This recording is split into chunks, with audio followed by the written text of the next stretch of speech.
బులెటిన్లో breaking news చూస్తున్నాం. తనపై దుష్ప్రచారం చేసిన సోషల్ మీడియా ప్రధాన మీడియా సంస్థలకు ప్రముఖ సంగీత దర్శకుడు ఏఆర్ రెహమాన్ బిగ్ షాక్ ఇచ్చారు. తన విడాకులపై తన కుటుంబంపై అవాస్తవాలు అసత్యాలు ప్రచారం చేసేలా ఉన్న వార్తలు సోషల్ మీడియా పోస్టులను వీడియోలు డిలీట్ చేయాలని రెహమాన్ డిమాండ్ చేశారు. 24 గంటల్లోగా తనపై జరిగిన దుష్ప్రచారానికి సంబంధించిన కంటెంట్ను ఏ రూపంలో ఉన్నా మొత్తం తొలగించకపోతే భారతీయ న్యాయ సంహితలోని 356 సెక్షన్ కింద పరువు నష్టం దావా దాఖలు చేస్తామని హెచ్చరిస్తూ ఏఆర్ రెహమాన్ తరపు న్యాయవాది బహిరంగ నోటీసులు జారీ చేశారు.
ఏఆర్ రెహమాన్ ఆయన భార్య సైరాబాను పరస్పర అంగీకారంతో ఇటీవల విడాకులు తీసుకున్నారు. ఈ విషయాన్ని తొలుసా సైరాబాను తరపున న్యాయవాది వందనా షా మీడియాకు వెల్లడించగా తర్వాత రెహమాన్ సైతం విడాకులపై ప్రకటన చేశారు. తమ జీవితంలో ఇది టఫ్ పేజ్ అని వారి ప్రకటనలో ఇద్దరు పేర్కొన్నారు. తన అభిమానులు శ్రేయోభిలాషులు అభిమానులకు తెలియజేయాలని విడాకుల నిర్ణయం అధికారికంగా ప్రకటించామన్నారు. ఎంతో బాధతో తీసుకున్న నిర్ణయమని పేర్కొన్నారు. వ్యక్తిగత గోప్యతకు భంగం కలిగించవద్దని సైతం పేర్కొన్న కొన్ని మీడియా సంస్థలు సోషల్ మీడియాలో అసత్యాలు ప్రచారం చేయడంపై ఆయన మండిపడ్డారు.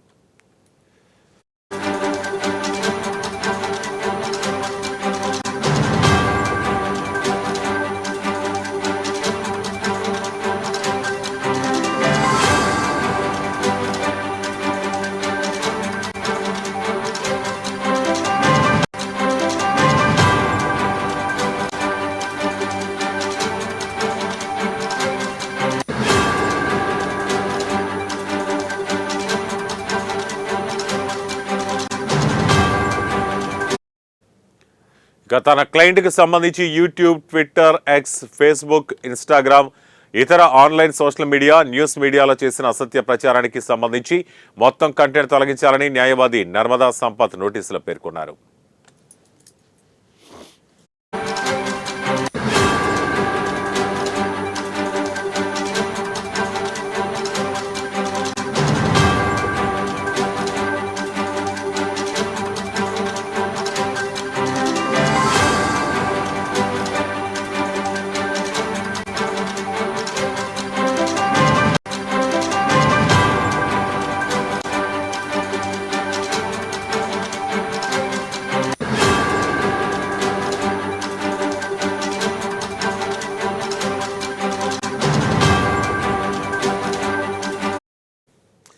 తనపై దుష్ప్రచారం చేసిన సోషల్ మీడియా ప్రధాన మీడియా సంస్థలకు ప్రముఖ సంగీత దర్శకుడు ఏఆర్ రెహమాన్ బిగ్ షాక్ ఇచ్చారు. తన విడాకులపై తన కుటుంబంపై అవాస్తవాలు అసత్యాలు ప్రచారం చేసేలా ఉన్న వార్తలు సోషల్ మీడియా పోస్టులను వీడియోలు డిలీట్ చేయాలని రెహమాన్ డిమాండ్ చేశారు. 24 గంటలుగా తనపై జరిగిన దుష్ప్రచారానికి సంబంధించి కంటెంట్ ఏ రూపంలో ఉన్నా మొత్తం తొలగించకపోతే భారతీయ న్యాయ సంహితలోని 356 సెక్షన్ కింద పరువు నష్టం దావా దాఖలు చేస్తానని హెచ్చరిస్తూ ఏఆర్ రెహమాన్ తరపు న్యాయవాది బహిరంగ నోటీసులు విడుదల చేశారు.